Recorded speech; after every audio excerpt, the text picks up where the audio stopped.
Salut tout le monde, Simon Servant qui est avec vous pour la dernière série de vidéos de la saison sur la chaîne. Ça va être mes 3 vidéos sur mon top 32, donc on entre vraiment dans le vif du sujet après tous ces efforts-là depuis les derniers mois. Je vais vous présenter mon top 32 en 3 parties.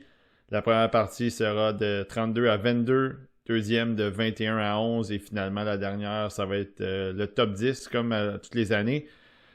Puis ça a été une saison assez chargée parce que évidemment il y avait un peu plus de joueurs de la CHL qu'on surveillait cette année. Puis avec notre plateforme, on n'a pas accès à des matchs, à des shift by shift des joueurs de la CHL dans la ligue de la CHL dans le fond. On a été obligé de vraiment surveiller puis de trouver des moyens de croiser les visionnements, de vraiment trouver des bonnes confrontations pour donner le plus de valeur à nos visionnements possibles. Puis on en a fait beaucoup. Je pense qu'on en a parlé toute l'année. J'ai réussi à faire quelques vidéos d'observation en temps réel. On a fait des podcasts. On a présenté nos listes nos listes préliminaires et mi-saison. Puis l'aboutissement de ce qu'on a en ce moment, ça va être le guide qui va sortir dans probablement un petit peu moins d'un mois. Donc, top 32, des joueurs un repêchage que j'ai trouvé assez moyen cette année. Pas été une grande cuvée côté talent pur. Il y a beaucoup de joueurs qui sont quand même bons, mais le plafond semble peut-être un peu moins élevé. Le rôle dans la Ligue nationale semble un petit peu moins défini. Plus de chances qu'on ait des gars de troisième paire, de bottom six, comme on dit. Pas tant de gardiens numéro 1 non plus. Donc, je trouve que c'est une cuvée qui est un peu faible, mais il y a quand même des joueurs intéressants. Il y a des joueurs qui ont réussi à monter, à ressortir du lot, venir s'insérer dans certaines discussions. Puis je pense que le haut du classement, il y a quand même des joueurs d'impact là-dedans. Donc, ça va être intéressant de voir comment va se dérouler le repêchage dans un mois. Puis, où ces joueurs-là vont sortir. Mais donc, ce que je vais faire dans la vidéo aujourd'hui, en fait, les 3 vidéos, ça va être de présenter mes choix de 32 à 11, ma liste personnelle. Je vais essayer de vous donner un petit portrait de qu'est-ce que c'est. Je sais que les vidéos sont longues d'habitude à ce temps-ci de l'année parce qu'on veut en donner le plus possible. Je vais essayer de le faire, mais peut-être pas de temps à m'éterniser que ça. Et je vais aussi donner peut-être les raisons pourquoi tel joueur est en avant d'un autre ou qu'est-ce que j'ai moins aimé ou qu'est-ce que j'ai plus aimé dans les derniers mois. Qu'est-ce qui ont fait en sorte que les gars ont monté ou ont descendu. Donc, ça va être ce qui est au menu pour cette vidéo-là puis les 2 autres qui vont suivre. Donc, on se laisse sur la première partie de mon top 32, les positions 32 à 22. Donc, au 32e rang, c'est l'attaquant suédois, joueur de centre suédois, Milton Gastrin. C'est une entrée pour moi dans mon top 32 et il est 32e, mais ça a toujours été un gars que j'avais entre 33 et 40. Donc, ça n'a pas été... c'est pas quelque chose qui est surprenant de le voir aboutir dans mon top 32. Il était 36e sur ma liste de mi-saison. Puis, il a fait un petit pas en avant pour monter. Un centre quand même. Il est capable de jouer à l'aile aussi, mais on l'a vraiment vu au centre dans les tournois internationaux. C'est un joueur que, je vais le noter tout de suite, mais c'est un joueur qui a été capitaine au niveau U17, qui a été capitaine au Linka Gretzky et au U18 cette année.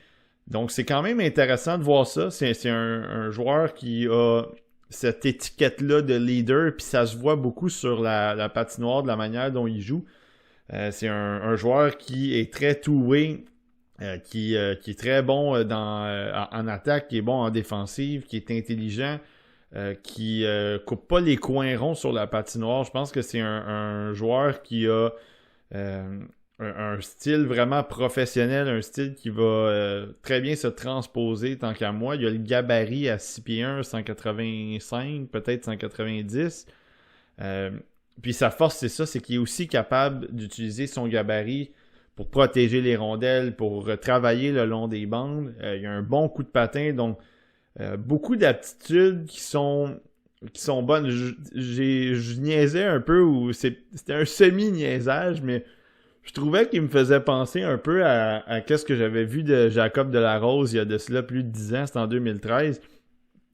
Jacob Delarose, moi je l'aimais beaucoup parce que quand tu le mettais dans une situation de jeu, quand on le regardait justement dans les tournois comme ça, puis dans le hockey en général en Suède, je trouvais qu'il ressortait juste parce que c'était pas un joueur qui était à risque, c'était un joueur que tu pouvais utiliser dans toutes les situations qui allaient t'amener des choses sur la patinoire qui sont des fois pas tout le temps perceptibles sur une feuille de pointage. Puis du côté de Gastrin, c'est beaucoup ça.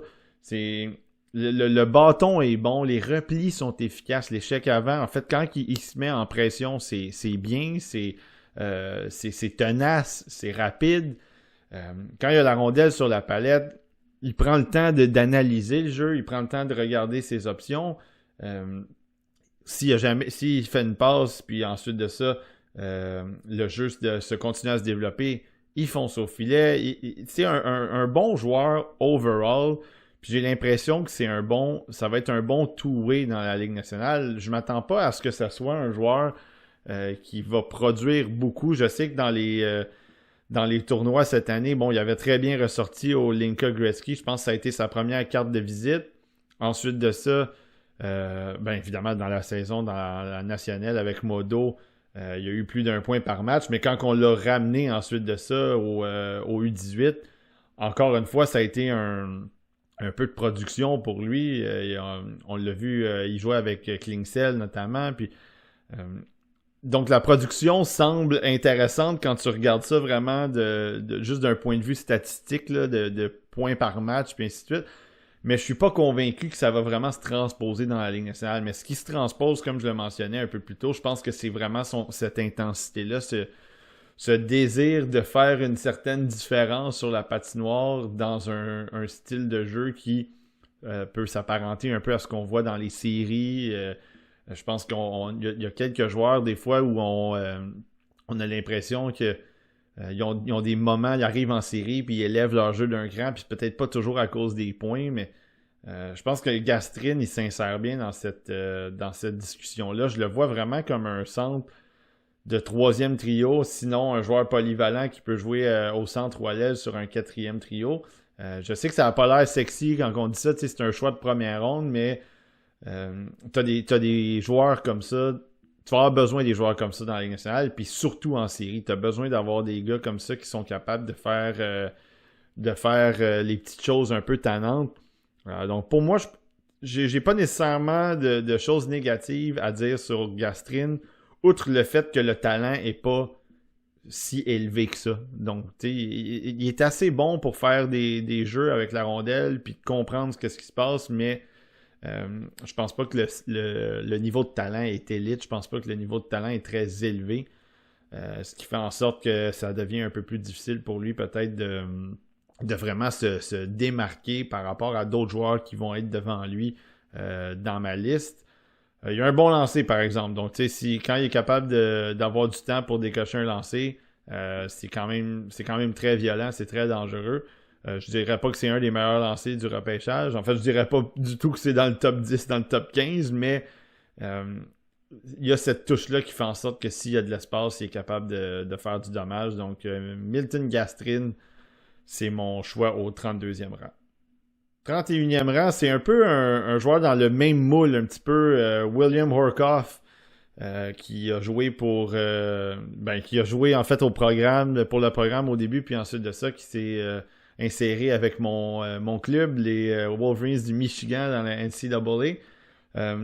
J'ai trouvé que son jeu avait vraiment passé à un autre niveau dans la NCAA. En fait, je trouvais que l'adaptation du côté d'Horcoff, c'était très bien faite parce que il y a un gabarit déjà très intéressant. C'est 6 pieds 4, c'est 190 livres, je pense. Donc, c'est sûr que c'est déjà la transition vers le programme dans la NCAA où est-ce que les gars sont plus âgés, plus matures physiquement, elle se faisait quand même bien avec le gabarit. Puis, j'ai l'impression aussi avec son gabarit que la transition du côté de la Ligue américaine, Ligue nationale, devrait bien se faire aussi parce que c'est un joueur qui utilise bien son gabarit, baisse l'épaule, utilise la jambe, utilise le bras, il est capable. Puis il y a aussi un peu de finesse dans le jeu d'Horcoff qui fait en sorte que il est capable d'amener des rondelles dans des espaces restreints. Juste le petit triangle, comme on dit, entre le bâton du défenseur, le corps, le patin. Horcoff est capable de placer ça, puis il est capable de décocher rapidement aussi quand il y a cet espace-là, si vous voulez, ou cette possibilité-là d'amener la rondelle de ce côté-là pour un bon lancer des poignets, un lancer rapide. Donc Horcoff, ça m'a intéressé ce que j'ai vu de lui cette année parce que c'est ça. C'est qu'il n'y a pas nécessairement les aptitudes, encore une fois, pour faire une grosse différence côté talent pur, talent brut. Mais il y a assez de talent pour être dangereux avec la rondelle, pour se placer dans des endroits où est-ce que s'il reçoit la rondelle, ça peut sortir rapidement aussi. Puis si jamais il prend son temps, il peut recevoir la rondelle, prendre son temps, puis ensuite de ça, trouver une option aussi vers quelqu'un d'autre. Donc, Horcoff, je trouve que ça a été un joueur cette année dont la progression, elle a été bonne. Il est 31e sur ma liste, mais il était 40e sur ma liste de mi-saison. Puis, des fois, c'est un peu bizarre parce que le programme, comment c'est fait, il y a beaucoup de place pour les joueurs de talent. On donne la place, puis William Moore, c'en est un que j'ai pas toujours apprécié cette année, mais il y a plus de talent. Il y a aussi cette capacité-là au centre d'être un peu plus physique, entre guillemets, sans nécessairement être violent. T'as Murtagh aussi, qui est un très bon joueur. Donc, des fois, la place de ces joueurs-là, comme Horcoff, qui sont un peu moins de finesse, mais qui sont un petit peu plus papier sablé, ça ressort un petit peu moins. Puis ensuite de ça, le fait de le voir dans la NCAA, ben là, ça lui a permis de peut-être avoir un petit peu moins de gêne dans son style de jeu. Puis j'ai trouvé que c'était bien. La moyenne de points par match dans la NCAA est meilleure que dans le programme.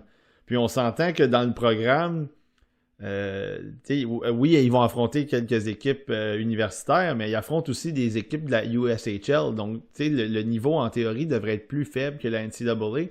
Mais Horcoff, il sortait moins. Parce que c'est ça, le rôle était un peu différent. Je pense que dans la NCAA, on lui a donné plus ce rôle-là de joueur intense, de joueur un peu plus physique, d'aller devant le filet, d'aller donner du chaos devant le filet, d'aller déranger le gardien, tenter de faire dévier des tirs, des choses comme ça. Puis, son travail le long des bandes aussi est bon. C'est un joueur qui, encore une fois, comme je le mentionnais tantôt, utilise son gabarit. Puis même chose en défensive, il essaye d'aller rapidement récupérer les rondelles, il laisse pas les joueurs adverses vraiment se rendre à la rondelle, il essaie d'être là en premier, d'utiliser son corps, d'aider les sorties de zone. Je pense que c'est un patineur qui est pas mauvais pour son gabarit, je pense qu'il est quand même agile aussi dans sa façon de manœuvrer, nord-sud. Pas tant est-ouest, là, c'est vraiment, on essaie d'aller directement on traverse les zones, on essaie de rentrer directement en attaque. Mais c'est ça, il est capable de, sans nécessairement se distancer, il est capable de garder une bonne distance entre lui et les défenseurs qui font en sorte que à ce moment-là, il est capable de protéger la rondelle, il est capable de se donner une petite seconde de plus peut-être pour tenter quelque chose, pour essayer de couper au filet, amener la rondelle au filet, décocher un lancer. Donc, je pense que c'est un joueur qui est encore une fois bottom 6. Je pense que c'est un joueur qui a peut-être un petit peu plus de chances de réussite dans la Ligue nationale parce que il a cette touche un peu plus physique, un petit peu plus tannante, entre guillemets, un petit peu plus taxante peut-être que qu'est-ce qu'un gars comme Gastrine. Gastrine, c'est pas qu'il est pas intense, là, mais c'est plus... je pense que c'est plus le style dérangeant de la pression en tant que tel. Je pense que Horcoff, c'est dérangeant aussi dans le fait que les mises en échec sont un petit peu plus rudes. C'est un petit peu plus difficile d'être capable de survivre un peu à ce genre de match-là. Donc, en ce qui me concerne, Horcoff, une petite montée dans la liste par rapport à la liste de mi-saison. Je pense que c'est un joueur de centre qui, lui aussi, peut jouer à l'aile, mais je pense qu'au centre, il est assez bon dans les deux sens. Un peu moins que Gastrine. Mais il est impliqué overall. Il prend pas nécessairement de présence de congé. Donc, un bon gars d'énergie, un bon gars qui va peut-être être utilisé dans certaines situations. Si jamais tu as besoin d'un joueur devant le filet en avantage numérique ou à la limite un peu bumper, je pense qu'Orkov est capable de faire ce travail-là sur une deuxième unité d'avantage numérique. Puis je pense peut-être même que tu peux l'utiliser sur un deuxième désavantage numérique. Donc, 31e pour moi, William Orkov, qui est le fils de Sean Orkov d'ailleurs. Puis si vous connaissez un peu le style de jeu de son père, Sean Orkov, la pomme n'est pas tombée très loin de l'arbre. Donc, c'est un style de joueur qui, je pense, peut se donner une utilité dans la Ligue nationale. Puis aider une équipe à passer à travers les séries, comme on dit. Donc, William Orkov, 31e sur ma liste.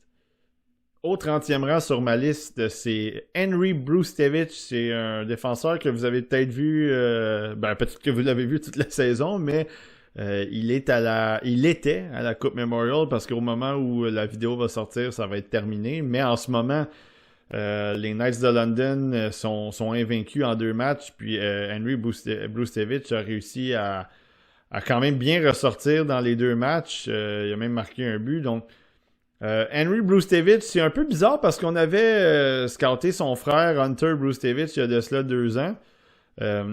Puis c'est 2 défenseurs qui sont différents. Ils ont certaines similitudes dans leur jeu peut-être.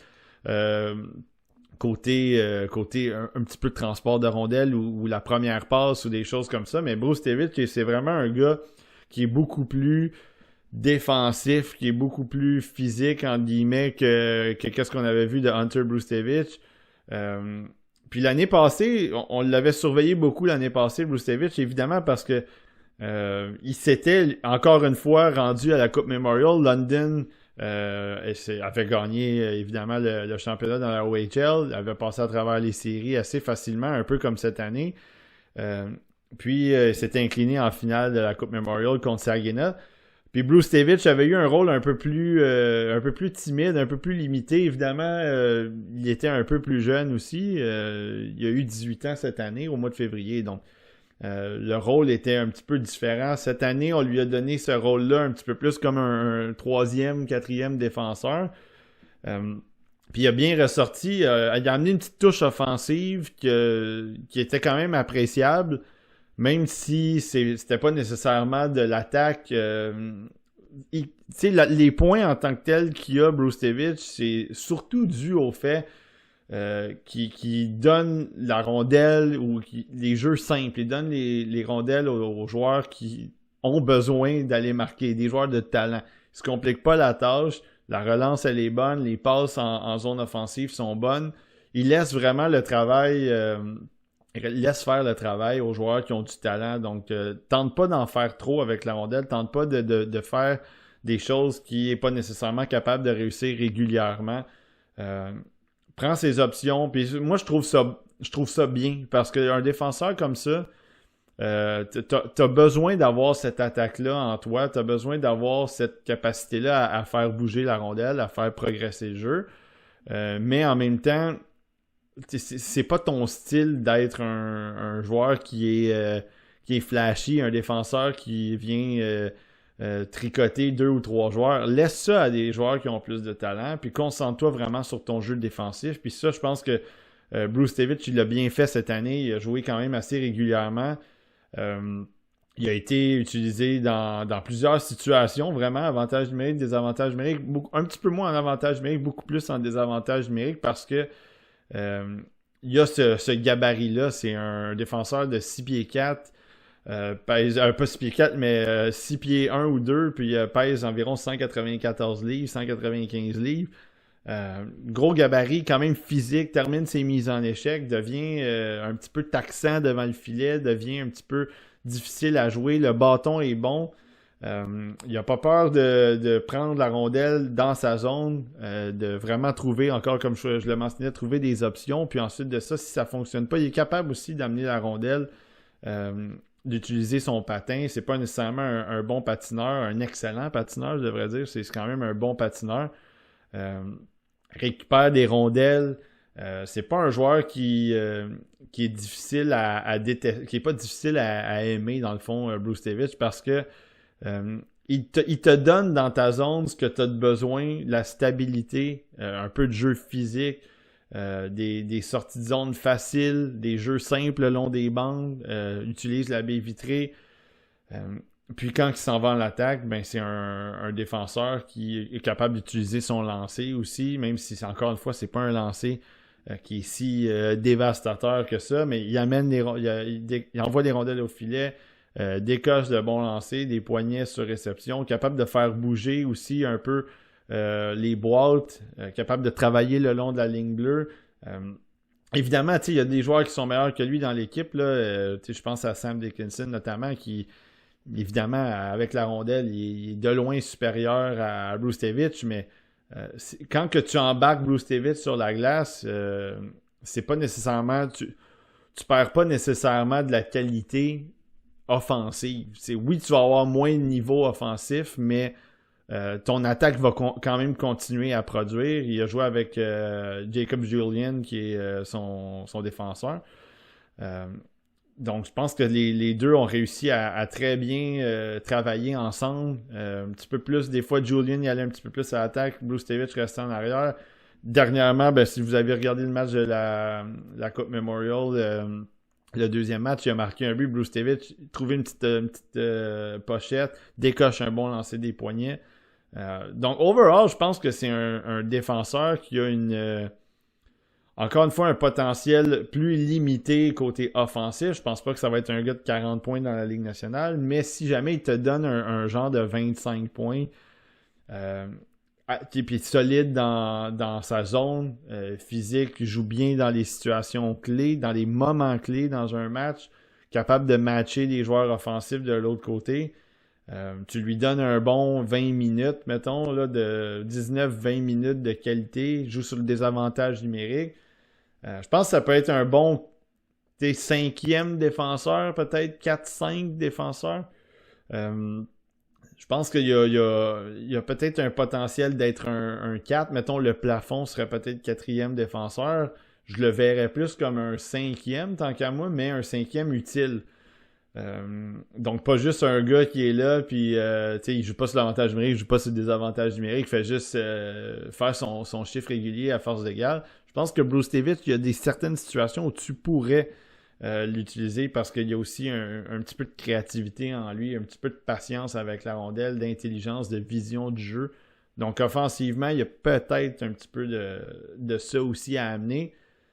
Puis en défensive, je pense que le fait qu'il soit bon avec le bâton, qu'il soit physique, bien anticipe bien le jeu, je pense que désavantage numérique, ça serait vraiment une belle option pour lui, une belle situation pour l'utiliser. Donc, une entrée aussi pour lui dans mon top 32. C'est un gars que j'avais 37, il est 30e maintenant, 37. Puis ce que j'ai beaucoup aimé, je pense, c'est les séries. Je pense que c'est la stabilité qu'il a montré en série, qui a fait en sorte que j'ai été peut-être un petit peu plus séduit par lui. Puis je pense que j'ai aussi compris un peu plus à quel point son jeu en série était un petit peu moins axé à l'attaque comparativement à ce qu'on avait vu en saison. Puis je trouvais qu'il était plus efficace. Il gardait ça encore très simple, puis forçait pas les choses, tentait pas de jeu un peu fancy. Donc moi j'ai beaucoup aimé ce que j'ai vu de lui en série. Dans les matchs que j'ai vus, je pense que j'ai vu environ 7-8 matchs de London en série. Puis il a bien ressorti, donc puis en fait en ce moment dans le tournoi de la Coupe Memorial, il ressort bien aussi. Donc Hunter Broustevic réussit à rentrer 30e dans ma liste. Je sais pas s'il va sortir en première ronde, mais je suis convaincu qu'en deuxième ronde même, ça serait une très belle prise pour une équipe de la Ligue nationale. Au 29e rang, une petite montée pour lui, c'est le premier joueur dont on va parler qui vient de la LHJMQ, c'est Bill Zonon. Donc, un ailier des Huskies de Rouyn-Noranda. Bill Zonon, je pense que j'en ai parlé aussi dans les cibles du Canadien dans la dernière vidéo sur la chaîne. Zonon, c'est un joueur que j'avais beaucoup aimé l'année passée.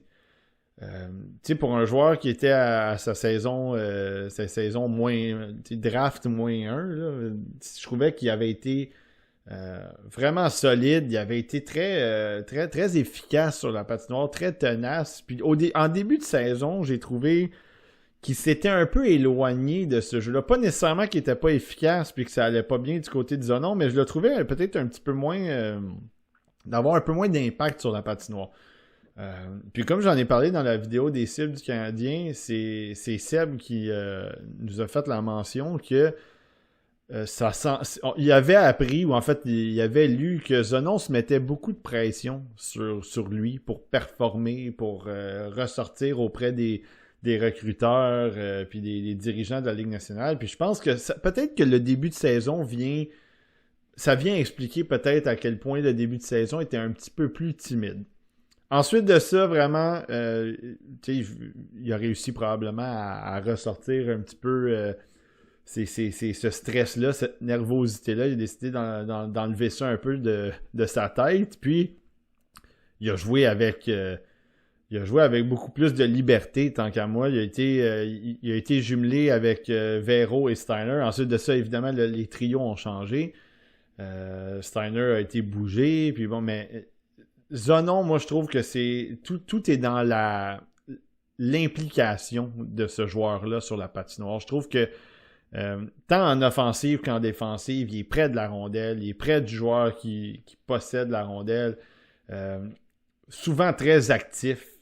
C'est pas nécessairement un patineur hyper fluide, mais il se déplace bien, puis à son gabarit d'environ, qui est 6 pieds 2, 190 environ, il y a cette intensité-là de jeu physique aussi un peu. C'est pas nécessairement des mises en échec violentes, mais c'est de compléter les mises en échec. C'est d'avoir cette pression-là en offensive, d'avoir cette pression-là en défensive aussi, d'être toujours un peu tannant vers le joueur qui a la rondelle, de toujours essayer de forcer ce joueur-là à prendre une décision, à peut-être commettre une erreur.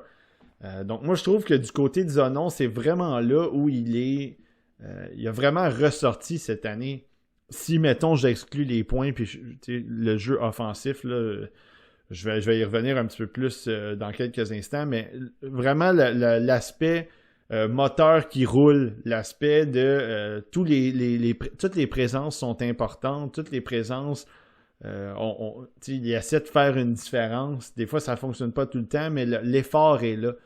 Donc ça, c'est très intéressant pour moi parce que c'est un jeune que je me dis dans la Ligue nationale, est-ce qu'il peut jouer up and down dans la formation? Est-ce que si tu as besoin des fois en fin, tu sais, mettons en troisième période, ça va un petit peu moins bien, ton équipe perd 3-1, tu as besoin d'un but, tu as besoin d'énergie, est-ce que tu peux le jumeler avec tes deux joueurs de premier trio les plus talentueux peut-être? Je pense que oui. Mettons tu mènes 3-2, tu as besoin de finir le match, de gagner ce match-là, on s'en va parker l'autobus comme on dit. Est-ce que Zonon peut jouer? Est-ce qu'il est capable de bloquer les tirs? Est-ce qu'il est capable de faire les petites choses défensives? Est-ce qu'il est capable d'aller récupérer des rondelles? Je pense que oui aussi. Tu as besoin d'intensité en série, tu as besoin d'avoir un joueur qui est tannant, qui est dur à affronter, qui donne pas le temps à qui que ce soit en défensive de faire des jeux. Est-ce que Zonon peut jouer là sur une 4 énergique? Je pense que oui. Donc, à toutes les fois que je regarde ce joueur-là, je me dis, il y a les clés pour avoir un poste dans la Ligue nationale. Quel poste il va avoir, ça va être son développement qui va le décider. Je pense qu'il y a un potentiel peut-être d'un bon gars de troisième trio, un bon gars de 35-40 points sur le troisième trio. Mais j'ai l'impression qu'il va jouer dans la Ligue nationale. J'ai l'impression que c'est pas un choix gaspillé, Bill Zonon, si tu le sélectionnes en fin de première ronde ou peu importe où il va sortir dans le repêchage. Côté offensif aussi, c'est qu'il y a quand même, malgré que c'est pas nécessairement le patineur le plus fluide, il est assez bon avec la rondelle pour transporter cette rondelle-là, pour mettre les défenseurs sur les talons, pour faire du mouvement latéral aussi, du S-Ouest un petit peu, plus des petits mouvements rapides de patin. Il a de bonnes mains, donc capable d'utiliser sa portée, son corps pour protéger, pour ramener la rondelle un petit peu plus loin du bâton du défenseur. Capable de couper au filet ensuite de ça. Si tu lui donnes l'espace pour décocher un bon lancer des poignets, il est capable de le prendre. Je pense qu'il est capable aussi de décocher de bons lancers sur réception. S'il réussit à se trouver une petite pochette, Il est capable de marquer des buts d'un peu toutes les façons aussi. Des fois, ça peut être une feinte, des fois, ça peut être juste ramasser des vidanges devant le filet. C'est pas un joueur qui triche la game, Bill Zonon, puis ça, je trouve ça intéressant. Puis je trouve ça très... tu sais, ça a de la valeur. Est-ce que le talent il est très élevé? Moi, je pense que le talent est bon. Il est pas élite, il est pas très, très élevé tant qu'à moi. Puis c'est la raison pourquoi il est un petit peu plus bas dans ma liste. Mais overall, comme joueur de hockey, je trouve que Bill Zonon... il n'y a rien de certain dans la vie, là, puis il n'y a rien de certain avec le repêchage, mais j'ai le sentiment que Bill Zonon va être un joueur de la Ligue nationale. Puis je pense qu'à ce rang-là, si mettons c'était 29e, moi je l'ai 29e sur ma liste, mais mettons il est encore disponible à 28, 29, 30, 31, puis il y a une équipe qui le prend, j'ai le sentiment que ce gars-là va jouer dans la Ligue nationale, puis qu'il va peut-être en surprendre quelques-uns dans la façon dont on va pas s'attendre peut-être grand-chose de Bill Zonon, mais il va trouver un moyen de se démarquer puis d'être utile à son équipe. Donc, 29e sur ma liste, c'est l'attaquant Bill Zonon. Au 28e rang de ma liste, c'est pas le préféré de tout le monde, mais moi, oui, il a baissé dans ma liste au fil des classements, mais je m'accroche encore à lui, à son jeu. C'est Jakob Ishbozniak, un Suédois qui a joué pour Luleå cette année dans la nationale, 6 pieds 3, 185 livres, un droitier, ailier. Bon, tu sais, je pense qu'il peut jouer à plusieurs positions, mais en fait, plusieurs positions. Je pense qu'il peut jouer aux deux ailes, mais c'est vraiment un ailier en ce qui me concerne. Jakob Ishbozniak, là, j'ai l'impression que on a vu le meilleur et le pire de lui cette année, puis malgré tout, il produisait tout le temps quand même. C'est ça qui a été un petit peu particulier cette année, c'est qu'on l'a vu à la Coupe Linka Gretzky au début de l'année, il était capable de marquer des buts. Il s'en va jouer au défi Juniora. Il a été bon. Il a été capable de produire aussi, encore une fois, pour la Suède. Ensuite de ça, il arrive au U18. Produit aussi. Il a eu ses moments offensifs. Il a joué avec Frundel. Il a joué avec Stenberg. Donc, encore une fois, 1 point par match au U18. Cette saison dans la nationale, la J20 nationale, il a été très productif aussi. Ça n'a pas toujours parti rapidement dans son cas, mais à un moment donné, il a commencé à produire, à avoir des bons matchs. On en a vu un sur la chaîne. En fait, on en a vu 2 sur ma chaîne, notamment. Je pense qu'il y avait eu un match de 3 points puis un autre de 4 points dans les 2 matchs qu'on avait regardés. Bref, la production offensive, elle était là. En série, il a produit aussi dans la J20. Il arrive en J18, la nationale J18. Encore une fois, beaucoup de production, quasiment 2 points par match. Mais on dirait c'est la projection qui semble pas là du côté de Ishbozniak. Puis même moi, je suis inquiet des fois. Parce que puis j'en ai parlé 2 fois dans haut classement préliminaire puis haut classement de mi-saison. Quand Ishbozniak joue avec un pace élevé, quand il est engagé, quand il a la rondelle sur la palette puis il active le jeu, il est vraiment impliqué à le faire pour créer cette offensive-là. Moi, je pense qu'il a un talent de top 15, top 20. J'ai l'impression que ce gars-là pourrait sortir 16e, puis ça serait un excellent choix. Mais quand il joue avec un pace plus lent, quand il patine pas tant, quand il est pas impliqué dans l'échec avant ou il est pas impliqué dans la construction de jeu, je trouve pas qu'il amène beaucoup de choses sur la patinoire. Donc, tu sais, puis défensivement, évidemment, il y a quelques petits problèmes défensifs, mais tu sais, il y a cette capacité-là par moment d'avoir le petit jeu de bâton, le petit jeu le long de la bande, un petit peu de jeu physique de temps en temps. Mais il a l'air plus passager. Donc, tu sais, c'est vraiment est-ce que c'est un joueur que tu vas devoir coacher? C'est un joueur que tu vas devoir tout le temps mettre de dire, OK, le moteur doit toujours rouler. C'est comme si tu dois toujours mettre du charbon dans le train, comme dans les films des années 30. Là. C'est un peu ça. C'est qu'on dirait que des fois, ça roule bien, puis il s'égare pendant un match. On le voit pas beaucoup. Puis on en a vu des joueurs comme ça aussi, par le passé. Là. Et puis même cette année aussi, le Porter Martin, des fois, c'est comme ça aussi. Mais Colby Barlow, ça a été ça aussi. C'est que des fois, ils ont 5-6 bonnes présences dans le match, puis ils réussissent à amasser 3 points. Puis là, on regarde la feuille, puis on dit, ouais, c'est une journée productive. Mais les 15 autres chiffres aussi, il se passait rien. Ils étaient pas là. Donc, Ish Wozniak, c'est un peu... c'est ça qui a été dommage. C'est ça qui a été difficile à engager cette année pour lui. Parce que je pense que le talent est là. Mais est-ce qu'il peut amener son pace, son désir d'être impliqué, de faire une différence, de présence en présence à tous les matchs? Parce que 6 pieds 3, 185, comme je le mentionnais, il y a un très bon lancer sur réception. Il y a cette touche de playmaking-là aussi qui est intéressante. C'est que il est capable de lever la tête puis de trouver ses options. Il est capable de juste attendre une seconde de plus, d'attendre que la deuxième vague arrive, que le troisième homme, le quatrième homme, le défenseur vient s'insérer dans cette attaque-là. Il est capable d'être patient, de faire le tour du filet, de regarder ses options, remettre ça à la pointe. Puis ensuite de ça, de revenir se positionner pour un bon lancer ou de revenir se positionner pour devant le filet, pour prendre un retour, pour faire dévier une rondelle.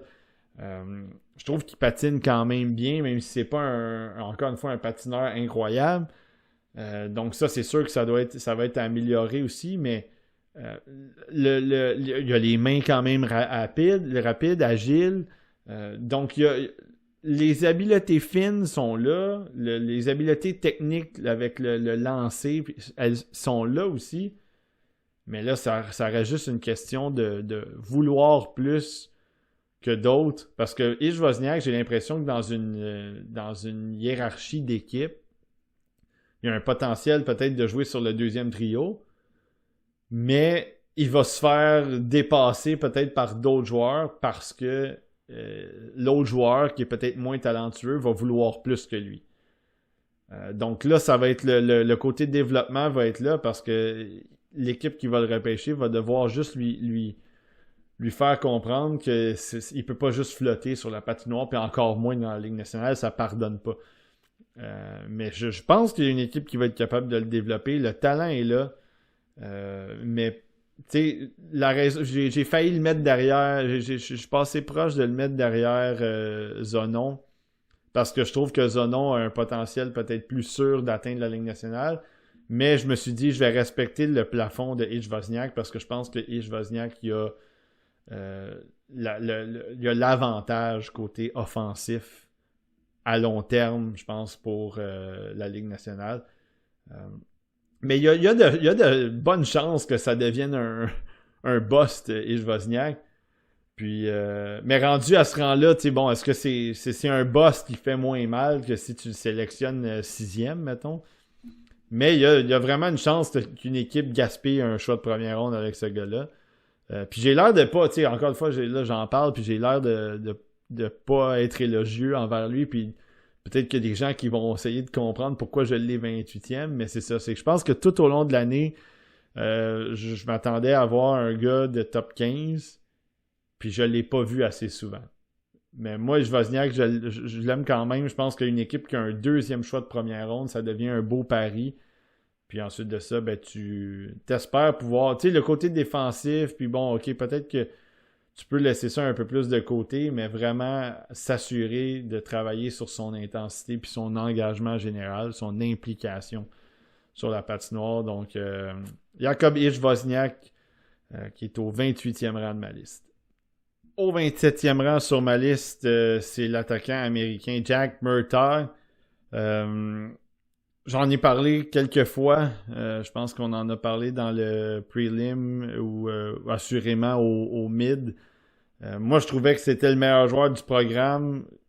Côté vraiment talent, côté joueur d'ensemble en tant que tel, joueur que tu peux utiliser. Puis il y en a quand même des...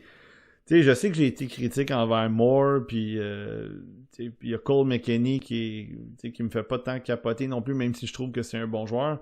Puis il y en a quelques-uns qui sont pas mauvais, mais je trouve que Murtagh, il ressortait toujours du lot quand je le regardais. Parce que il y a vraiment, encore une fois, les habiletés complètes d'un joueur de hockey. Je trouve que côté, si, mettons, on fait juste parler, on va y aller de haut en bas, mettons, là. Côté cérébral, côté tête en tant que tel, je trouve que il lit très bien le jeu. Il est capable de bien se positionner en attaque et en défensive. Quand il a la rondelle sur la palette, il a une bonne vision du jeu. Il est vraiment capable de trouver des lignes de passe difficiles, d'exécuter ces lignes de passe-là aussi. Donc, on dit thread the needle en anglais. Là, donc, vraiment passer ça entre un ou deux bâtons. Puis, des fois, il tente un petit peu trop. C'est arrivé quelques fois cette saison où, mettons, il recevait une rondelle, quelquefois en avantage numérique, mettons. Il recevait une rondelle de la pointe, puis là, lui, il faisait un genre de feinte de tir sur réception, puis il tentait de faire une passe complètement de l'autre côté à travers la boîte. Puis c'est des jeux là, que tu dois exécuter à la perfection pour sa passe, pour que la passe se rende. Puis c'est à bas pourcentage. Donc, tu sais, des fois, j'aimerais juste un petit peu moins de ça. Quoi, tu sais, c'est pas nécessairement un défaut parce que je l'ai pas vu plein de fois dans l'année, mais juste de simplifier un petit peu son jeu des fois pour ça. Mais sinon, il trouve super bien ses coéquipiers, tu sais, puis c'est vraiment c'est pas nécessairement un fabricant de jeu, moi, que je dirais, tu sais, c'est pas un Patrick Kane, c'est pas la créativité nécessairement en tant que telle qui fait en sorte que son playmaking est très dangereux, mais je pense qu'il trouve les bons moments pour effectuer des passes. Il est assez trompeur, entre guillemets, il est assez patient avec la rondelle pour trouver la bonne ligne de passe. Puis si jamais c'est pas nécessairement la ligne de passe qui s'ouvre, il y a un très bon lancer de Jack Murtagh, il y a un bon lancer sur réception aussi. Donc quand la rondelle arrive sur sa palette, ça dégaine rapidement.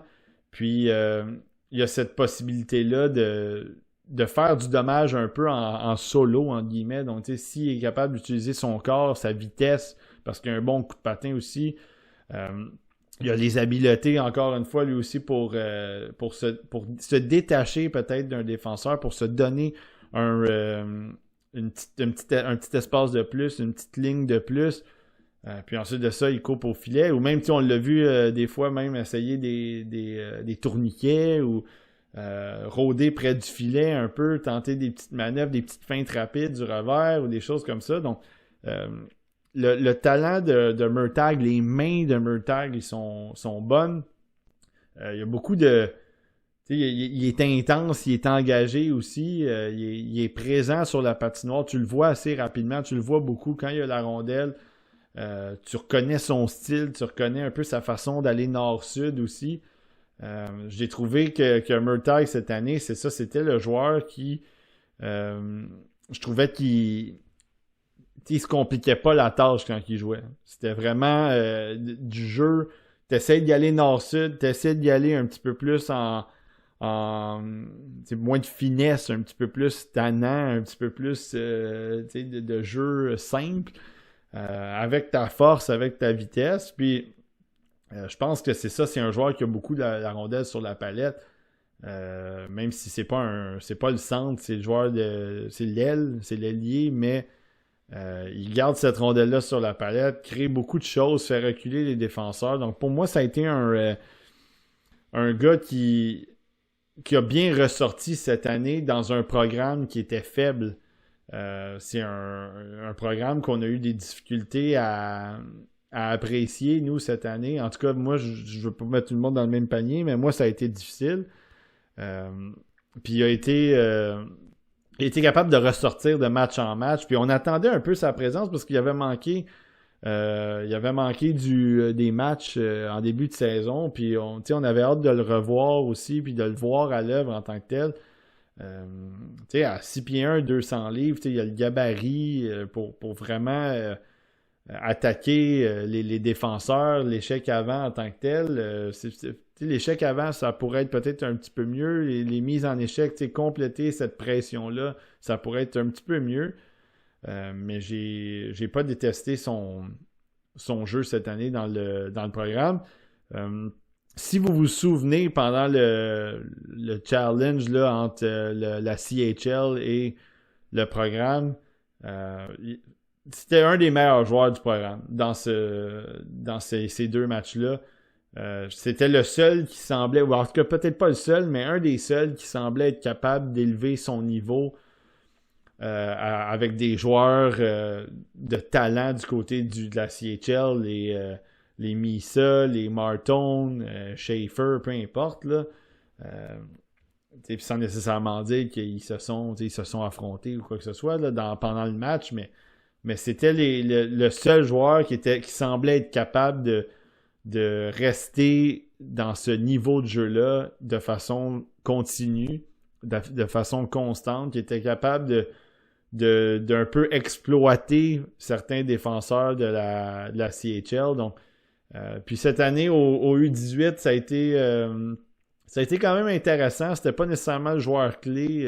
C'est pas le joueur qui a ressorti le plus du côté des États-Unis au U18, mais je pense qu'il a quand même bien fait, même si peut-être il n'a pas nécessairement augmenté son rang grâce à ça. Je pense que l'ensemble de l'œuvre cette saison, c'était assez suffisant pour que je me dise c'est un joueur qui peut peut-être jouer dans le middle six, puis qui est capable il va peut-être être capable d'être un peu plus finisher, de finir les jeux de ses coéquipiers, d'être plus dangereux près du filet, puis être assez créatif aussi pour amener de l'attaque pour ses coéquipiers. Donc Jack Murtaugh, bon gabarit, 6 pieds 1, 200 livres, patine bien.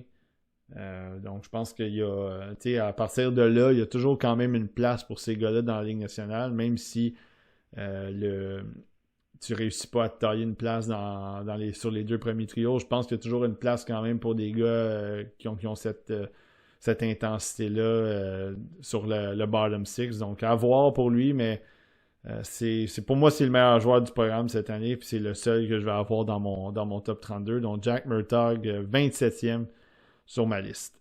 26e rang, le seul gardien que j'ai dans mon top 32 et le meilleur gardien selon moi, c'est Piotr Andreyanov, gardien de l'Armée Rouge dans la MHL, donc 6 pieds 210 environ. C'est peut-être pas nécessairement le gabarit qui fait rêver. Il y a beaucoup d'équipes qui aiment les gardiens de 6 pieds 3, 6 pieds 4. Lui est un peu plus petit, mais Andreyanov, comme j'en ai souvent parlé dans les podcasts qu'on a fait pour la liste préliminaire puis la liste de mi-saison, c'est un petit gabarit, en guillemets, à 6 pieds, mais il garde pas les filets. Il garde les filets comme s'il était 6 et 3, 6 et 4. Défie bien les joueurs adverses. Très carré devant son filet, un style un peu penché par moment quand il fait ses lectures, puis ensuite de ça, assez gros devant le filet, de bonnes jambières, patine bien, gauche-droite, droite-gauche, les déplacements sont solides. Je trouve que il se fait pas souvent battre par des lancers anodins, des lancers faciles. C'est un peu ça que j'ai reproché à beaucoup de gardiens cette année dans le repêchage. Ravensburgen, Ivan Kovic, même à la limite Beckman que je déteste pas non plus. Ce sont des gardiens qui des fois laissent le petit savon, le petit cadeau. Andreyanov, ça prend vraiment un lancer précis, ça prend un jeu spectaculaire. Puis même là, c'est difficile. Le lancer précis, ok, mais même le jeu spectaculaire, c'est jamais donné pareil quand Andreyanov est dans le filet parce que il est très combatif, il lit très bien les jeux, il anticipe bien les jeux. Ça lui permet d'avoir de bonnes poussées, de post-top, de poteau jusqu'au coin, centre droit, mettons, de son demi-cercle. Même chose de poteau gauche jusqu'à centre gauche de son demi-cercle. Défie bien les tireurs, comme je le mentionnais. Donc, les angles sont un peu coupés. Puis même quand tu le déplaces, quand tu réussis peut-être à le déplacer, il est assez bon, pareil, pour reculer aussi un peu, pour bien se déplacer. Donc, je trouve qu'Andrianov, je me suis jamais qualifié d'expert de gardien de but, mais j'ai joué au hockey assez longtemps, puis j'ai joué au hockey assez longtemps à l'attaque. J'ai été attaquant pratiquement toute ma vie, là, pour savoir ce qui me dérange chez un gardien quand je joue, puis en contrepartie, ce que j'aime voir chez un gardien. Puis Andrianov, il coche beaucoup de cases pour moi parce que même dans les tirs déviés et bien positionnés, la mitaine est bonne. Pousse bien ses retours aux bons endroits. Il a sauvé le derrière de ses coéquipiers à plusieurs reprises cette année. Andrianov, c'est juste contre le SKA en série que ça a été un petit peu plus compliqué, mais à part de ça, c'est la seule tâche, moi, je trouve, qu'il y a eu à son dossier. Puis tâche, c'est vite dit, là. Parce que je trouve que pendant la saison, il a été très solide. Il a aidé cette équipe-là vraiment à gagner des matchs, à voler des matchs. Des matchs où des fois il recevait 35-40 lancés presque dans ce coin-là. Puis ça finissait 2-1, 3-1. Il a vraiment élevé le niveau de cette équipe-là grâce à son jeu devant le filet. Donc Andrianov, pour moi, je le vois pas nécessairement comme un gardien numéro 1 franc, mais je le vois comme un gardien numéro 1B peut-être, un gardien que tu vas peut-être être capable d'utiliser 45 matchs dans la Ligue nationale, puis est-ce qu'un genre de Philippe Gustafsson qui est capable de venir jouer peut-être une cinquantaine de parties, 45-50 parties, puis sur lequel tu peux te fier en série, ça peut être ton go-to guy en série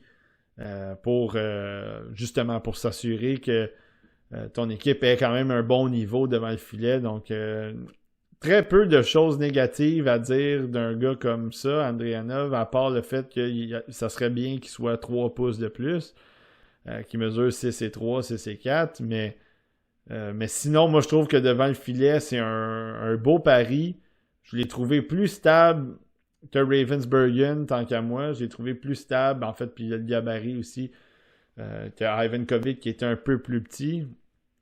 Donc c'est le seul gardien que j'ai dans mon top 32. Puis je sais pas si le facteur russe va faire en sorte qu'il va glisser un peu, mais moi, Andrianov, j'aurais une bonne confiance de le sélectionner. S'il commence à glisser, là, deuxième ronde, j'aurais pas peur de le sélectionner. Évidemment, dans le cas du Canadien, il y a déjà assez de gardiens, là, mais si tu es une équipe qui a peut-être un petit peu de minceur à cette position-là, je trouve qu'Andrianov, c'est un choix qui est très intéressant. Donc, il était 28e à ma liste préliminaire. Il a grimpé d'un rang à 27 à mi-saison, puis finalement, il a grimpé d'un autre rang pour terminer l'année au 26e rang. Donc, le gardien Piotr Andrianov. Au 25e rang, c'est un attaquant plus petit gabarit. C'est des Giants de Vancouver. C'est Cameron Schmidt, un ailier, 5 pieds 7, 160 livres. Puis ça a été dommage un peu cette année pour Cameron Schmidt parce que je pense qu'il a parti la saison fort. Puis il y a eu quand même des statistiques intéressantes cette année. Il a continué à produire tout au long de l'année. Là. Donc c'est pas nécessairement une question de production. Mais je pense que c'est son jeu qui a pas évolué peut-être pendant l'année.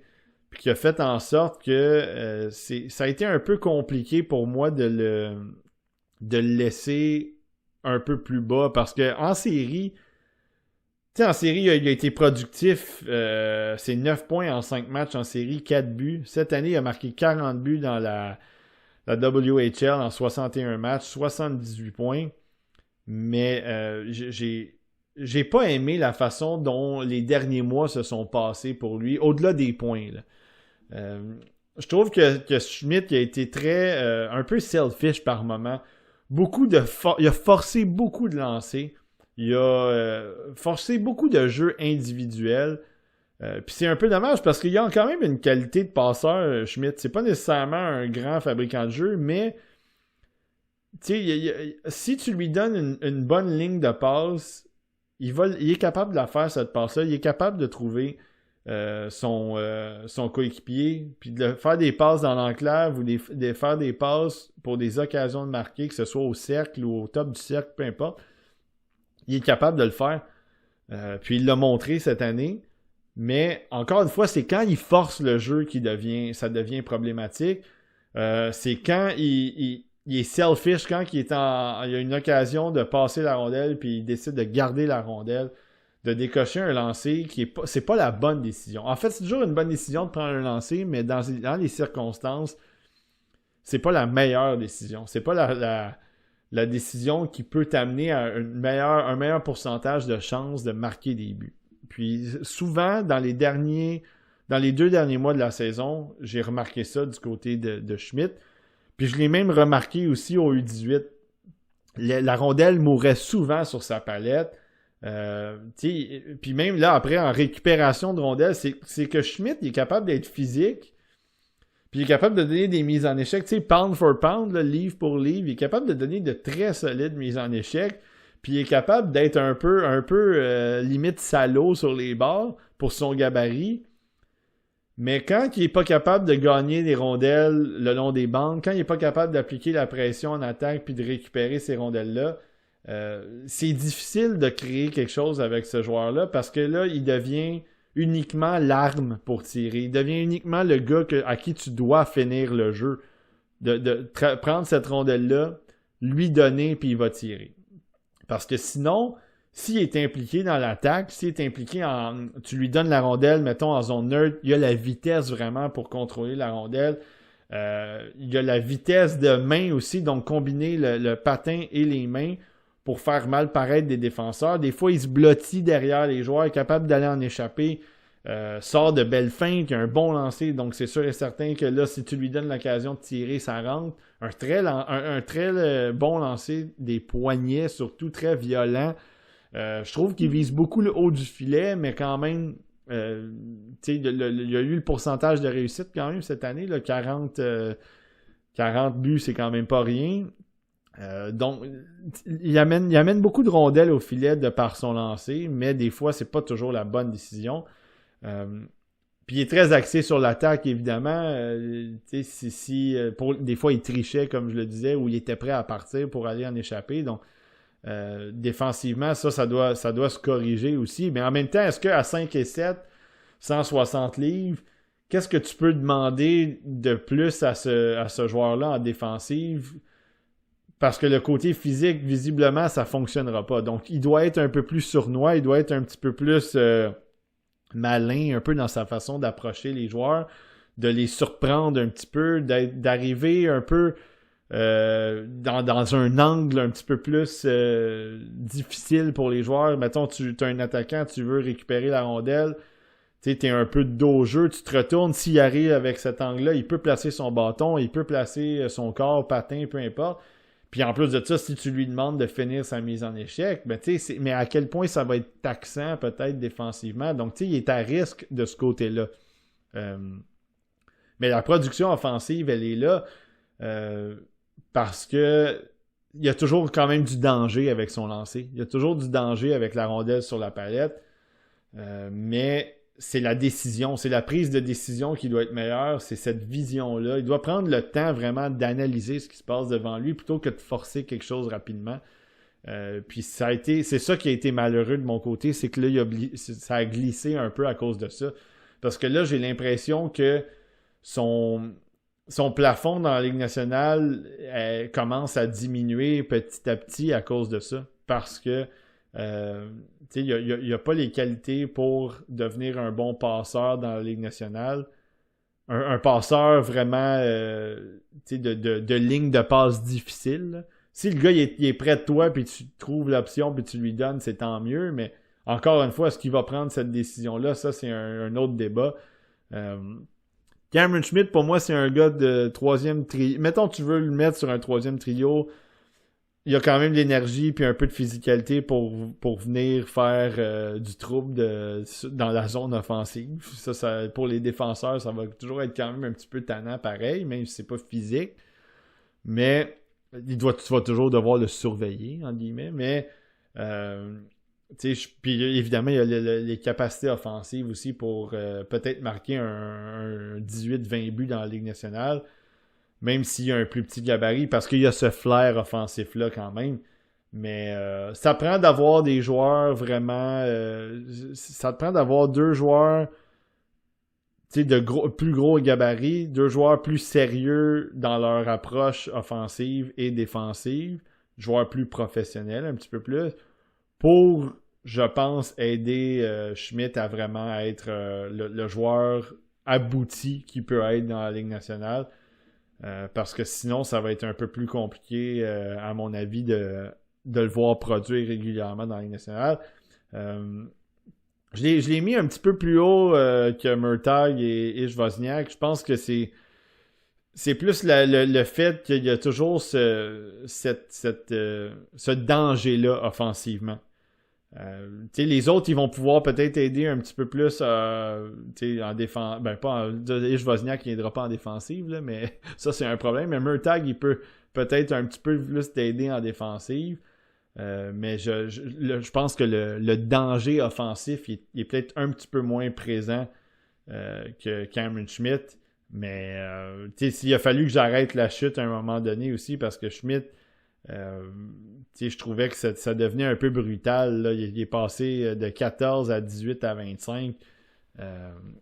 Donc peut-être que c'est ça, si j'ai été peut-être un peu trop agressif au début, mais il avait tellement connu un bon début de saison que j'avais comme pas le choix de le mettre 14, mais ensuite de ça s'est gâté un petit peu. Puis c'est un bon risque quand même. Là, si tu veux risquer pour un petit circuit, ça vaut la peine, mais il faut que tu t'attendes à ce que ça soit compliqué, pareil, de le voir jouer dans ton équipe régulièrement, d'être productif régulièrement dans ton équipe. Mais je pense que c'est un bon coup de circuit quand même à tenter Cameron Schmidt. Donc 25e rang, c'est lui, l'attaquant, l'ailier des Giants de Vancouver. Au 24e rang, je pense que c'est... Je sais pas s'il est devenu polarisant un peu, mais Keshawn Aitchison, défenseur très physique de 6 pieds 1, 200 livres. Puis je pense que là, on a peut-être atteint un niveau où est-ce que là, le discours a peut-être donné de l'aura à Keshawn Aitchison, mais on a peut-être oublié certains aspects aussi de son jeu qui font en sorte que moi je le trouve, tu sais, je pense que je l'ai eu assez dans le même range pendant toute la saison, pendant tous les classements. Je l'avais 22e en juin passé. Il est passé ensuite de ça de 19 à 19 à 24. Puis moi, Keshawn Aitchison, le côté physique, je vais lui donner. Moi, je pense que c'est le joueur le plus physique du repêchage. Beaucoup de mises en échec violentes, centre de la glace. C'est très défenseur des années 90. Scott Steven-esque, entre guillemets. Puis encore une fois, c'est pas une comparaison, mais tu sais, c'est les joueurs comme ça. Ou peut-être plus récemment, là 10-15 ans, on avait aussi Nicholas Kronwall qui faisait ce genre de mise en échec-là aussi. Tu sais, un peu plus violente, un peu plus chasseur de tête. Keshawn Aitchison le fait.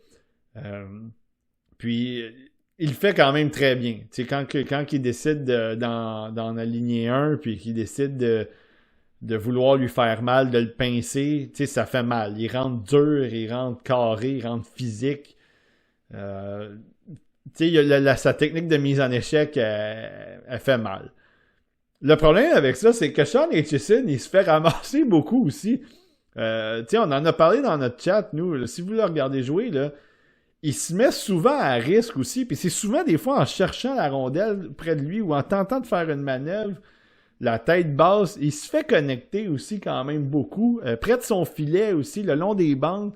Il se fait appliquer de la pression. Les joueurs adverses se gâtent aussi avec Keshawn Aitchison. Ils s'assurent de le bousculer parce que quand il se fait donner cette pression-là, puis quand il est obligé de presser son geste, il commet des erreurs. C'est pas le joueur qui est le plus techniquement clean avec la rondelle. C'est pas le joueur nécessairement qui a des mains de fée, qui peut se détacher, un petit mouvement rapide, un petit tourniquet, un petit 180 degrés, échapper la pression, puis ressortir de l'autre côté. Ça devient quelque chose d'un peu dangereux de son côté, des pertes de rondelles, même des mises en échec où il peut se faire mal aussi, où il peut se faire... Puis, par chance, il est solide comme un roc, il est fait fort, mais... il se fait bousculer quand même beaucoup, Aitchison, puis ça devient pas... c'est pas nécessairement aussi glorieux qu'on le voit. Je sais qu'il y a des gens qui l'ont dans le top 10, puis c'est bien correct parce que je peux comprendre un peu l'attrait, cet aspect physique-là, cet aspect mean-là. Moi, j'ai eu un petit peu la vibe de Alexei Emelin dans le temps avec le Canadien. C'est que... c'est beaucoup c'est l'expérience Aitchison. C'est que des fois en défensive, c'est très échevelé. C'est pas toujours stable. Des fois, il se perd un peu aussi dans ses couvertures. S'il est bien positionné, s'il décide de faire le ménage devant le filet, les bons coups de bâton, ça déblaie, ça c'est parfait. Mais est-ce que c'est constant de présence en présence? Pas tout le temps. Ensuite de ça, là, mettons, il y a un match un peu correct dans sa zone. Là, il va aller en étant P1. Là, tout à coup, c'est comme si on avait oublié un petit peu les erreurs qu'il avait faites pendant le match. Donc, il y a ces moments-là de gloire, ces moments-là d'explosion qui sont très spectaculaires, qui paraissent bien dans les vidéos de highlight, quand ils paraissent bien sur les réseaux sociaux. Le petit 15-20 secondes de clip, c'est extraordinaire.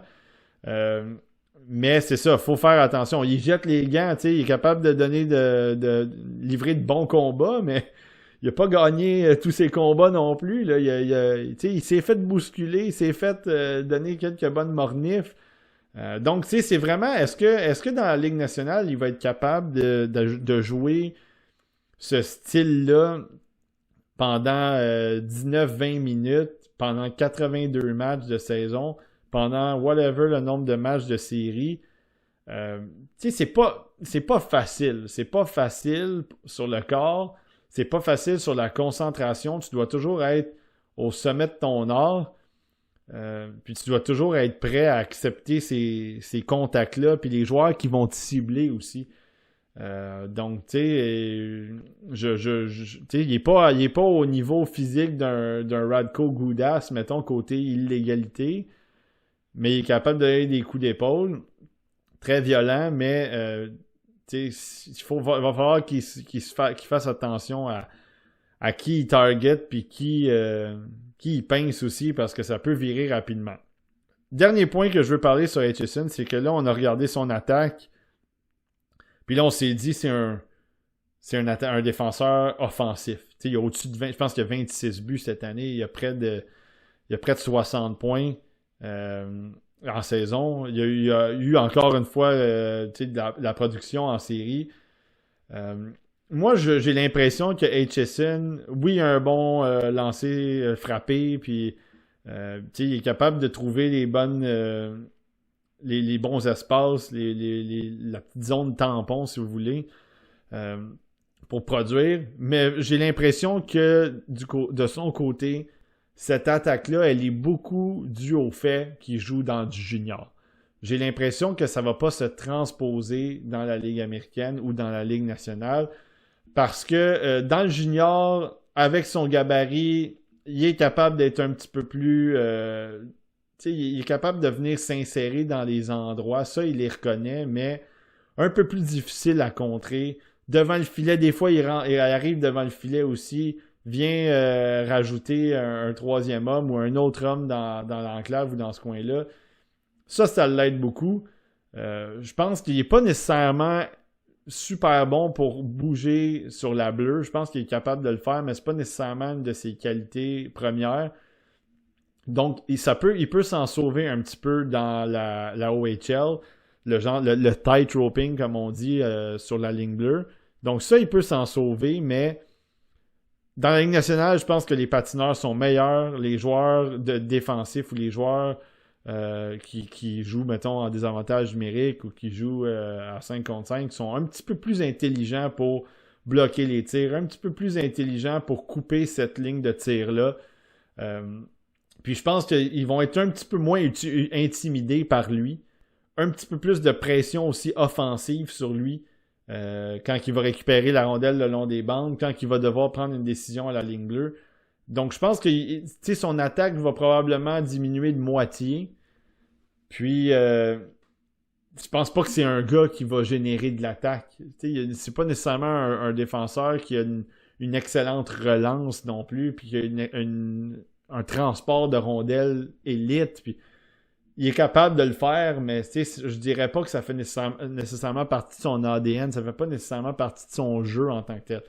Donc si tu t'attends de voir Aitchison comme un gars de 40-45 points, très physique, qui va vraiment punir tout le monde, puis qui va être stable en défensive, puis moi je le vois pas personnellement. Je pense que si dans le top 10, je trouve que c'est un choix très risqué. Puis moi j'irais pas là pour qu'est-ce que je pense que ça peut amener. Si tu t'attends à voir Aitchison comme un 4, défenseur 4, que tu n'as pas nécessairement besoin d'utiliser un avantage numérique, qui va peut-être t'amener de l'attaque secondaire, un 20 points, 25 points, qui va être capable d'appliquer de bonnes mises en échec, que tu vas pouvoir jumeler peut-être avec un défenseur vraiment qui est capable de jouer offensive et défensive, mais stable en général. Là, je pense que ça viendrait l'aider un petit peu. Je pense que ça viendrait sauver un petit peu quelques-unes de ses lacunes, surtout en pression, quand il y a la face sur la bande. Donc là, Aitchison, je trouve que son impact deviendrait un petit peu plus utile parce que là, tu pourrais l'utiliser sur un désavantage numérique. Puis il serait capable de devenir un genre de Ben Sherratt, entre guillemets, là. Joel Edmondson, comme on a vu avec le Canadien pendant la run de série. Puis à toutes les fois, je reviens sur le Canadien, c'est pas nécessairement parce que c'est le Canadien, c'est juste ça donne un exemple pour vous de qui ça peut être, quel genre de joueur ça peut être parce que vous l'avez vu. Donc c'est vraiment ça. Donc, tu sais, que Sean Aitchison, pour moi, c'est un défenseur numéro 4 max. 5e défenseur qui peut faire du dommage physiquement, qui peut être difficile à affronter.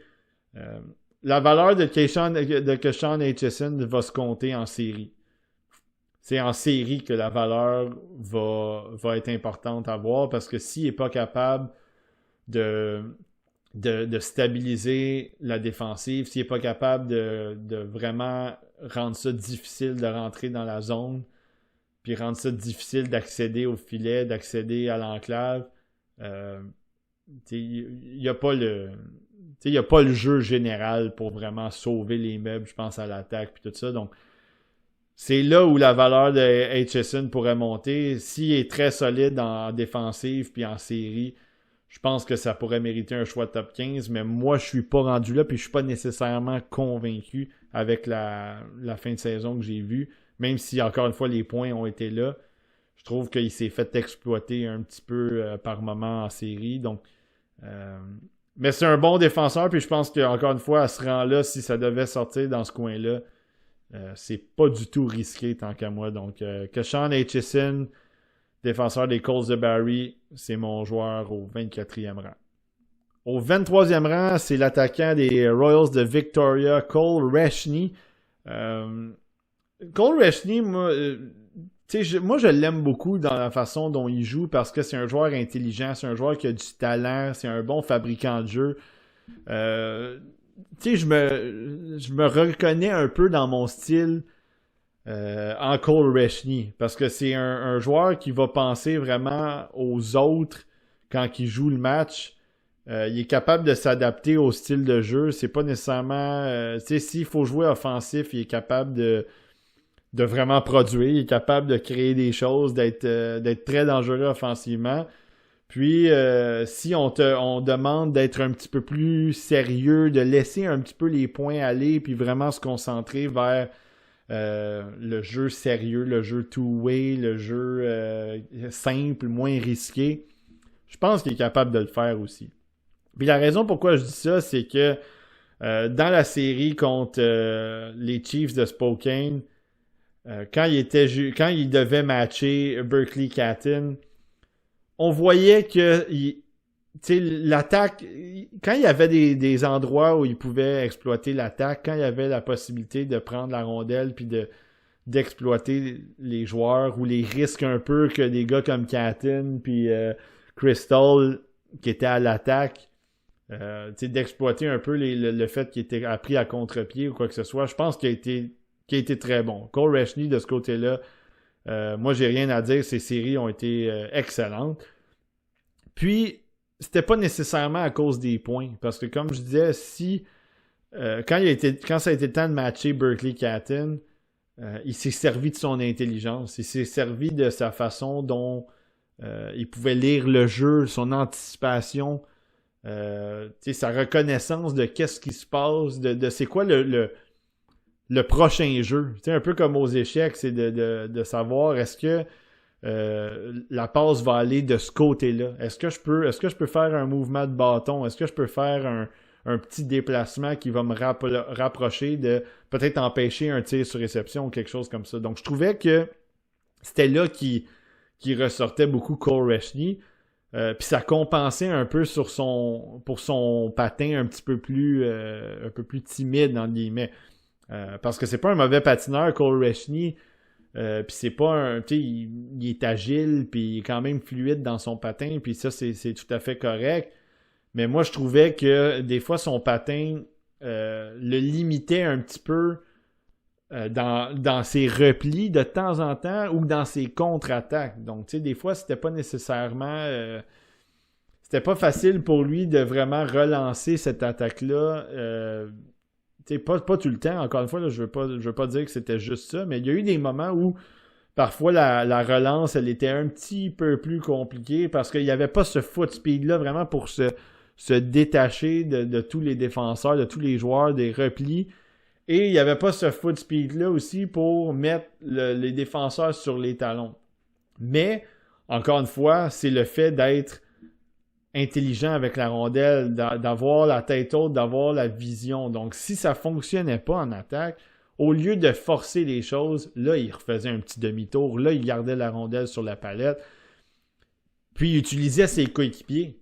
Parce que c'est un excellent passeur, Cole Rechny. C'est un des bons fabricants de jeux de ce repêchage-là. Parce qu'il est capable, c'est pas nécessairement, encore une fois, de faire la passe du point A au point B. Puis des fois, il y a des bâtons entre la passe, puis tu réussis à la passer quand même. C'est ce qui rend les joueurs, les playmakers, là, les bons fabricants de jeux, là, ce qui les rend dangereux, c'est le fait que il y a plusieurs options qui s'offrent à eux, puis ils laissent miroiter que toutes les options sont possibles, puis ensuite de ça, ils réussissent à trouver la bonne option, ou l'option qui est la plus dangereuse, ou l'option qui va peut-être faire bouger la défensive. Donc c'est ça un peu Rechny, c'est que du côté playmaking, c'est ce qui le rend dangereux. C'est ce qui fait en sorte que quand il y a la rondelle sur la palette, tu es obligé d'avoir un peu de respect parce que puis il faut que tout le monde soit sérieux dans sa couverture. Parce que s'il y a un manque de couverture ou s'il y a un joueur qui arrive en retard, Rechny est capable de la trouver, cette option-là. Donc pour moi, ce style de joueur-là, ça me rejoint un peu parce que j'ai toujours eu l'impression que j'étais un peu comme ça, comme joueur de hockey. Mais quelque chose que moi je suis, que peut-être Rechny est un petit peu moins, un peu plus de papier sablé, un petit peu plus de bavage, d'intensité. Donc je pense que Rechny, c'est là aussi où c'est un peu plus difficile de le monter. C'est que j'ai pas l'impression qu'il va être difficile à affronter comme joueur en repli défensif ou le long des bandes. Puis c'est pas parce qu'il a pas essayé, puis c'est pas parce qu'il essaye pas. Je pense que Rechny, on l'a vu travailler le long des bandes, puis on l'a vu des fois essayer de compléter des mises en échec, puis essayer de récupérer des rondelles. Je pense que l'effort est là. Je pense que c'est un peu comme on avait vu, en fait, que moi j'avais vu de Riley Heidt il y a quelques années. C'est que je pense qu'il y a c'est pas toujours efficace, mais j'ai le sentiment que l'effort est là. C'est qu'il veut le faire, il veut l'essayer. Donc après, c'est juste une question, est-ce que, tu sais, s'il prend de la masse, s'il prend de la maturité, s'il prend un peu plus de confiance en son corps en général, ben là, à ce moment-là, est-ce qu'il peut venir être un petit peu plus efficace dans ces batailles-là? Parce que, tu sais, il en gagne des batailles, puis il est bon défensivement, il a le bon bâton, il est capable d'aider les sorties de zone, il est capable de récupérer des rondelles, autant en défensive qu'en offensive, mais tu sais, c'est juste là. Des fois, un peu... Tu sais, je disais qu'il était un peu soft, mais je pense que c'est pas nécessairement d'être soft, c'est juste qu'il n'a pas nécessairement le gabarit pour faire du dommage par rapport à certains défenseurs, ou vraiment, l'effort, elle est là contre des gars de 6 pieds 3, 200 livres, mais c'est difficile. C'est un peu comme Cameron Schmidt aussi, c'est que tu dois être un petit peu plus sournois dans ta façon d'approcher les choses, mais moi, ce que je vois de Cole Rechny, c'est un bon... tu sais, j'ai l'impression qu'il peut être un bon centre de tout... un centre sur 200 pieds. Peut-être sur un troisième trio. Idéalement, avec le talent qu'il a, il faudrait qu'il soit sur le deuxième trio. Il faudrait qu'il soit capable de piloter d'être sur un avantage numérique, de devenir un genre de fabricant de jeu, le distributeur, un peu entre guillemets, en avantage numérique avec le défenseur qui va être utilisé. Donc, c'est un peu ce que j'ai besoin de voir de lui à l'autre niveau. Mais tu sais, au U18, ça a été il a été très bon au U18. Je pense que quand il est arrivé des séries, il a été menaçant dès le début. Offensivement, bon, il a marqué un gros but en prolongation aussi. Le talent est là en général. Les mains sont là. Le tir est bon. Comme je disais, la vision du jeu est très bon. L'intelligence en tant que telle. Puis on l'avait vu aussi au Linka Gretzky. Il avait bien ressorti aussi. Donc, moi, la seule raison pourquoi je l'ai plus bas sur les listes, c'est ça. C'est que j'ai l'impression que un petit peu, ça serait pas assez difficile de jouer contre lui. Puis, j'ai l'impression qu'il n'y a pas le plafond me semble un petit peu moins élevé que d'autres joueurs qui sont plus hauts. Donc, mais Cole Rechny, si quelqu'un le repêche 16-17, 15-16-17, pour moi, c'est pas... je pense que Pascal l'a dans son top 10, puis c'est bien correct. Il est un peu plus high sur certains aspects de son jeu, probablement l'intelligence, puis le playmaking, puis le jeu en général en zone offensive, puis ça, c'est bien correct. Puis je pense aussi que le jeu défensif est intéressant. Mais du côté de mon côté, moi, Rechny, j'ai de la misère à le voir plus haut que troisième trio. Puis ça, c'est ça. Ça serait un bon centre de troisième trio, mais je trouve que le potentiel offensif est un petit peu moins élevé, peut-être. Donc, Cole Rechny, 23e. Assez stable quand même dans ma liste. Il était 23e 28 au mois de juin, 23 en préliminaire, 24 mi-saison, puis il finit l'année 23e. Au 22e rang, l'attaquant, un joueur de centre des Spitfires de Windsor, Jack Nesbitt. Jack Nesbitt, 6 pieds 4, 185 livres.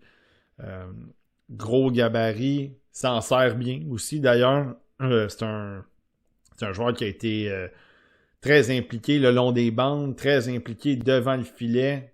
Faire dévier des tirs. En avantage numérique, il a eu son bureau devant le filet. Il a eu son bureau un peu dans l'enclave. Tentait de faire voiler la vue au gardien, tentait de faire dévier des tirs.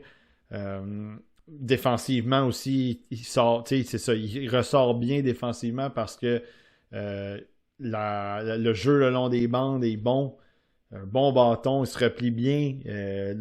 Évidemment, la longue portée fait aussi en sorte qu'il est capable de couper des jeux au centre, capable de couper des jeux en zone défensive. Donc, Jack Nesbitt, ça, c'est un joueur que tranquillement, il a monté dans les listes, puis je pense que ça a été comprenable parce qu'il y a eu une très belle saison dans la OHL avec les Spitfires parce que tranquillement, on lui a donné des responsabilités aussi. Tranquillement, on l'a fait jouer Il joue en désavantage numérique, il a joué en avantage numérique comme je l'ai mentionné. Il a joué avec Belchess aussi, qui est un espoir pour l'année prochaine, un espoir de haut niveau, jusqu'à temps qu'il se blesse évidemment. Ça a été un peu plus difficile en série, peut-être côté production pure. Là, au début, il ramassait des points ici et là, mais c'était pas nécessairement l'impact offensif que j'avais vu plus du côté de la saison. Puis c'est normal en série, c'est un peu plus serré. Les équipes sont bonnes aussi, donc ils se sont fait éliminer les Spitfires, puis ils n'ont pas été capables de vraiment créer autant d'attaques qu'il y avait eu dans la première ronde. Donc ça a été un petit peu plus compliqué côté production, mais je pense que Nesbitt cette année, il a grimpé, il a augmenté en confiance. Il a été, les responsabilités qu'on lui a données, comme je le mentionnais, ont fait en sorte qu'on a vu peut-être l'étendue de son talent, l'étendue de son potentiel, de possiblement, encore une fois, middle six, de centre de deuxième, troisième trio. Puis moi, j'ai encore plus confiance en Nesbitt qu'en Resny pour le deuxième trio parce que, oui, il a le gabarit, mais c'est accompagné d'un bon coup de patin. Encore une fois, c'est pas nécessairement une fusée, mais je trouve qu'il patine bien, il est mobile, il y a de la finesse dans son jeu, dans son patin en général. C'est pas juste le boulet, le wrecking ball, comme on dit, là, le boulet de démolition, là, d'aller, on va en avant tout simplement, puis on se bat pas avec ce qui se passe. Il y a un petit peu de mobilité, un petit peu d'est-ouest, un petit peu de jeux latéraux, un petit peu de transport de rondelles diversifié. De la langue d'attaque des défenseurs aussi, puis de protection de rondelles. Encore une fois, le body, la jambe, la main, protège la rondelle, met la rondelle loin du bâton des défenseurs. Capable d'appliquer les freins aussi des deux côtés, donc capable de tourner sur son revers pour une passe à la pointe, capable de tourner sur son coup droit, son forehand, comme on dit, du côté de l'autre défenseur à droite. Quelques habiletés fines aussi, dans le sens que les mains capables de sortir du coin avec des petits jeux de main, des petits jeux de finesse, des petites feintes. Capable aussi d'attaquer les défenseurs de front. C'est pas nécessairement le taux de succès n'était pas nécessairement très élevé, mais il était capable de le faire, surtout quand il y avait une bonne vitesse. Puis, bien évidemment, son lancer est quand même assez solide aussi, même si je pense que la plupart de ses buts que moi j'ai vus ont été marqués de façon un petit peu plus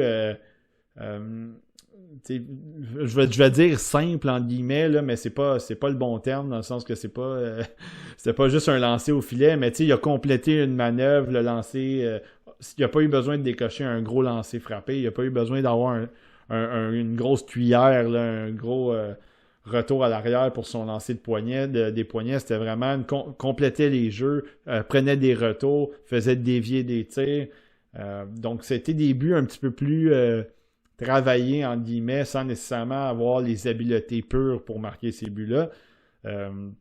Puis je trouve qu'il y a eu une bonne chimie aussi en avantage numérique avec Green Tree, Protas aussi qui était là.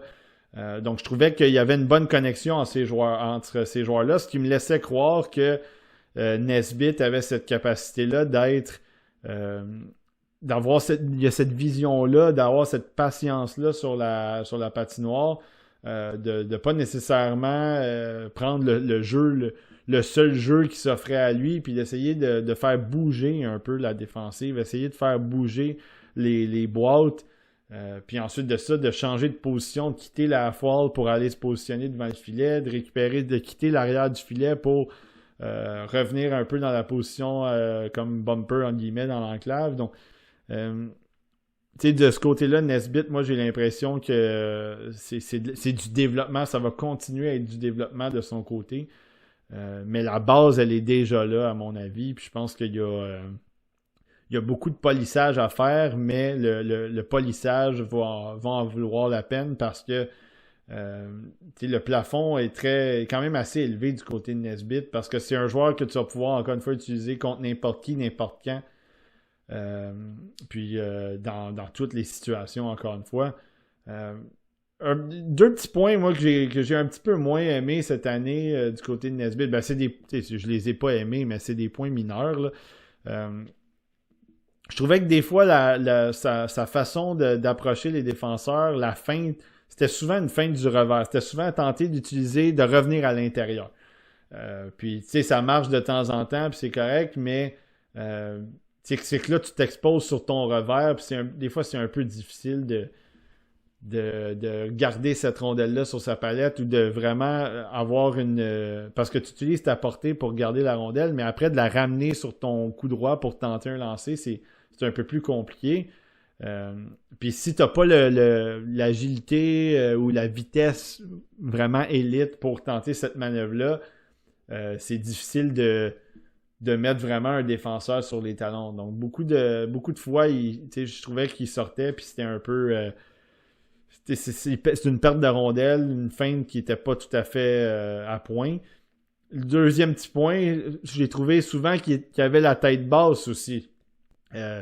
Puis c'est correct, tu sais, dans la Ligue de l'Ontario, tu te feras pas tant connecter, à part peut-être par HSN. Ou tu sais, bon, on en a parlé un peu tantôt, Bruce Davis à la limite de temps en temps, mais évidemment, c'est pas au niveau d'HSN. Mais donc Nesbitt, des fois, la tête basse, tu sais, il sort du coin ou il s'amène en zone neutre, puis là, il traverse la ligne bleue, longe la bande, puis la tête, elle est basse un petit peu. Donc, premièrement, tu vois pas le défenseur, puis tu vois pas comment l'exploiter non plus quand tu as la tête basse. Donc, tu sais, tu peux te faire ramasser.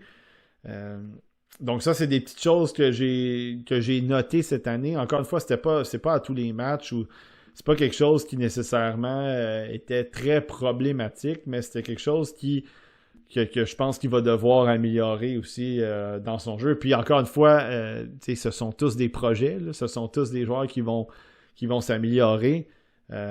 Puis j'ai trouvé que dans un rôle plus effacé, entre guillemets, un rôle un petit peu moins de premier plan, il avait quand même bien ressorti pour le Canada au U18. Donc, ça a été une belle progression, je pense, pour Nesbitt cette année. Moi, il m'est tombé dans l'œil très rapidement cette année. C'est pour ça que je l'avais classé dans mon top 32 dès la liste préliminaire.